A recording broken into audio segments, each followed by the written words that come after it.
Our Humanities Curriculum ties together both the Bible and Worldview class along with the English literature and history classes, in that we study the same time period in all of those classes.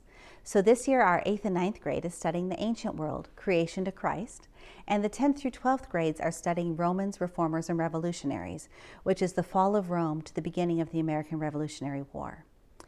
In the history curriculum, the students will find time to explore topics of interest in each time period of history.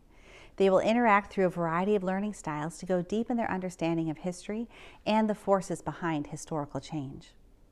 Literature will be studied from looking at that relative time period in history. For example, Gilgamesh will be studied as part of the ancient world curriculum, and Chaucer's Canterbury Tales along with Shakespeare and St. Augustine as part of the 10th through 12th grade curriculum.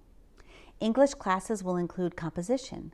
Students will gain exposure to new types of writing through poetry, persuasive writing, and also writing competitions. Greek and Latin roots of words will be studied, and SAT prep is included.